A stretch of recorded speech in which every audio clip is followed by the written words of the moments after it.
Dan saudara, bagaimana penanganan dampak dari bencana ini? Sudah bergabung bersama kami di Kompas Malam, Bupati Tanah Datar, Pak Eka Putra. Selamat malam Pak Eka, salam sehat. Selamat malam Pak Yasir, terima kasih. Pak Eka, kalau kita lihat ini jumlah korban ada 41 orang meninggal dunia dari 4 kabupaten begitu. Kalau dari Kabupaten Tanah Datar sendiri bisa diupdate jumlahnya seperti apa?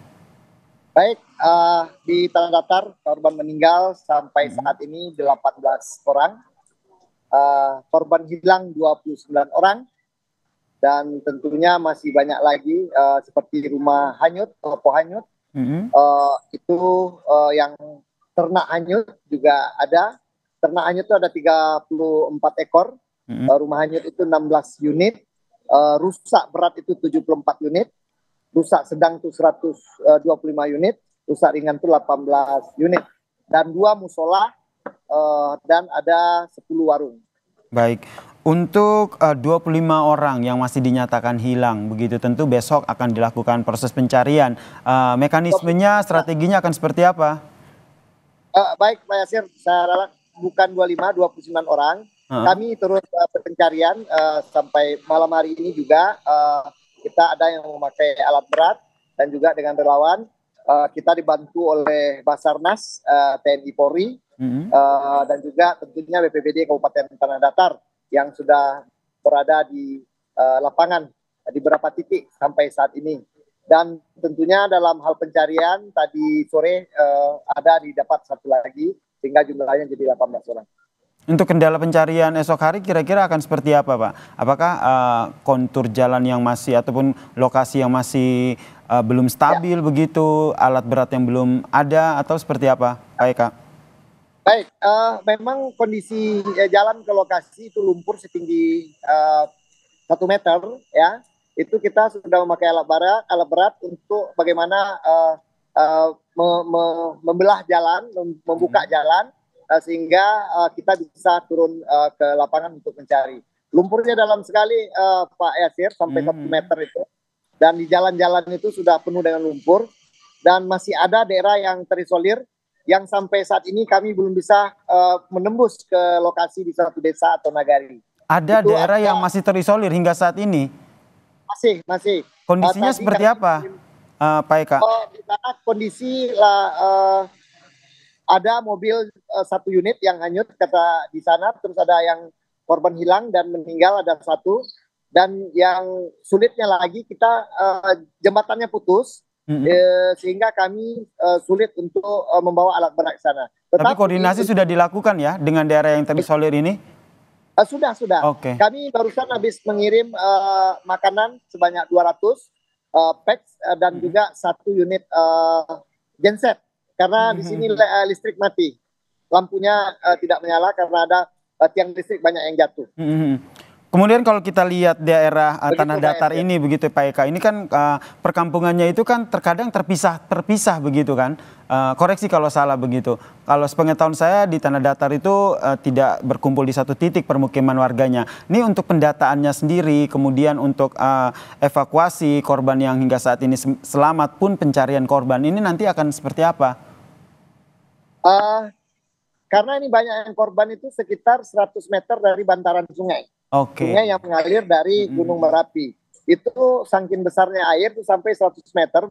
Banyak yang bikin korban, banyak itu adanya bahan batu-batu yang turun dari gunung dan juga kayu-kayu, bambu, sehingga membawa orang hanyut. Dan juga yang lebih sulitnya lagi diikuti oleh lahar dingin dan air yang kencang. Sehingga banyak juga kendaraan yang hanyut. Kendaraan hanyut itu luar biasa juga. Ada berapa unit itu yang sudah terdaftar. Kendaraan hanyut ada 10 unit ya yang sudah terdaftar ke kami, yang dilaporkan ke kami.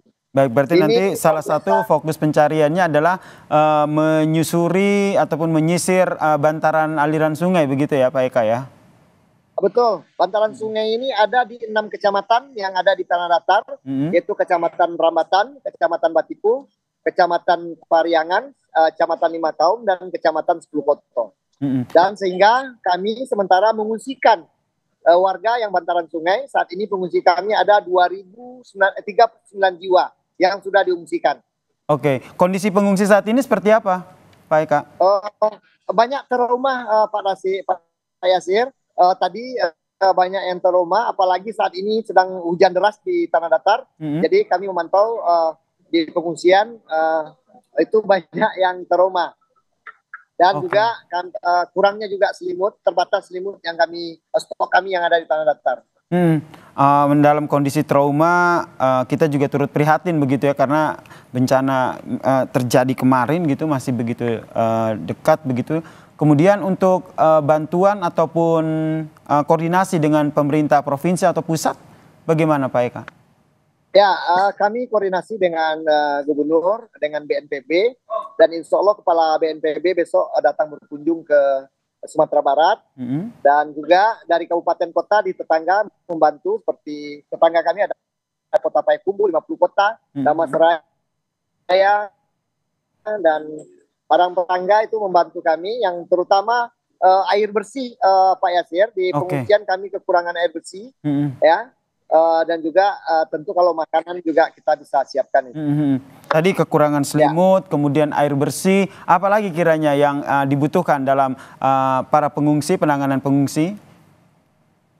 Ya, tentu makanan, ya, air minum, air bersih, MCK, terus juga pelbed, tempat tidur itu, dan tenda-tenda masih ada kurang. Jadi yang tidak ada tenda yang terpenuhi oleh kami, pengungsi mengumpulnya di masjid atau di musola. Kemudian terakhir ini koordinasi dengan kabupaten sekitar bagaimana untuk penanggulangan bencana ini Pak Eka? Ya, kami koordinasi dengan kabupaten tetangga, dan alhamdulillah kami ada yang dibantu alat berat, ada dibantu air bersih, dan juga ada dibantu makanan siap saji. Tadi sore tadi kami diantar ada 500 makanan siap saji dari Baknas Kota Payakumbuh, dan juga 50 kota dan Payakumbuh, itu yang sore tadi. Dan kami juga tentu menyiapkan juga Pak Yasir. Baik, kita doakan semua ya, semoga penanganan pengungsi pasca banjir ini juga tepat teratasi, dan besok pencarian korban yang masih dinyatakan hilang dapat berjalan dengan lancar begitu. Sehat selalu Pak Bupati bersama dengan rekan yang akan bertugas esok hari. Semoga apa yang sudah direncanakan bisa terlaksana dengan baik untuk esok hari. Terima kasih Bupati Tanah Datar Bapak Eka Putra telah bergabung bersama kami di Kompas Malam. Salam sehat Pak Eka.